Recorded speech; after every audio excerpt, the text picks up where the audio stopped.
গান ছাড়া আমি আর কিছুই জানি না। আমি একটাই কাজ পারি, সেটা হচ্ছে গান গাইতে।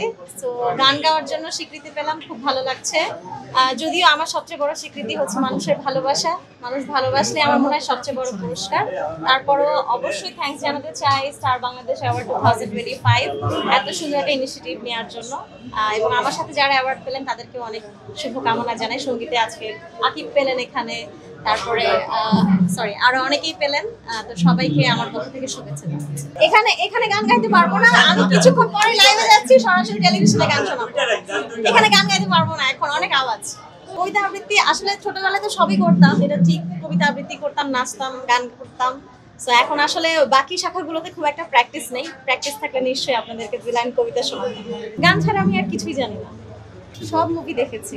সব মুভি দেখা হয়েছে। তাণ্ডব দেখা হয়েছিল আপনি? হ্যাঁ, দেখেছি। শাকিব খানকে কেমন লেগেছে? দারুণ লেগেছে। এরকম সিনেমা আরো বেশি বেশি হওয়া উচিত বাংলাদেশে। আর ডে বাই ডে তো শাকিব খান 3-4 বছর ধরে তার লুক চেঞ্জ হচ্ছে। লুকটার ব্যাপারে যদি কথা বলি, আমি আসলে মানে অ্যাজ অ্যান অডিয়েন্স আমার কাছে ভীষণ ভালো লাগছে ডে বাই ডে উনি যেভাবে করে নিজেকে প্রেজেন্ট করছেন, বা আমাদের দেশকে যেভাবে আমাদের দেশের সিনেমাকে যেভাবে প্রেজেন্ট করছেন, খুব ভালো লাগছে।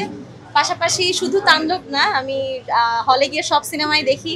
প্রত্যেক ঈদেই আমি সিনেমা দেখি।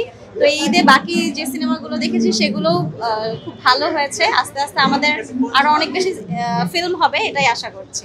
আপনার কাছে কোন সিনেমাটা ভালো লাগছে সবচেয়ে বেশি?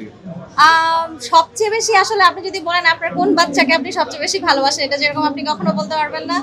সিনেমাগুলো এক এক রকম সুন্দর হয়েছে, সে কারণে আসলে আমি কোনোটাকে আলাদা করে বলতে পারবো না। বাট আমার কাছে উৎসব সিনেমাটা খুব ভালো লেগেছে। আমার কাছে মনে হয়েছে যে প্রত্যেকটা মানুষ নিজের সাথে রিলেট করতে পারবে এরকম একটা সিনেমা। সো এটার জন্য আমি অবশ্যই যিনি ডিরেক্টর তানিম নূর, রাইট, তানিম নূরের সিনেমা ছিল এটা, ওনাকে ধন্যবাদ জানাচ্ছি। উৎসবের কথা যেহেতু বললেন, এখানে আমাদের জাহিদ হাসান ভাইয়া এবং চঞ্চল ভাই কাজ করছে, তাদের কম্বোটা কেমন লাগলো আপনার? দারুণ লেগেছে। আমি আসলে একজন দর্শক হিসেবে আমার অভিমত এটাই যে খুব ভালো লেগেছে।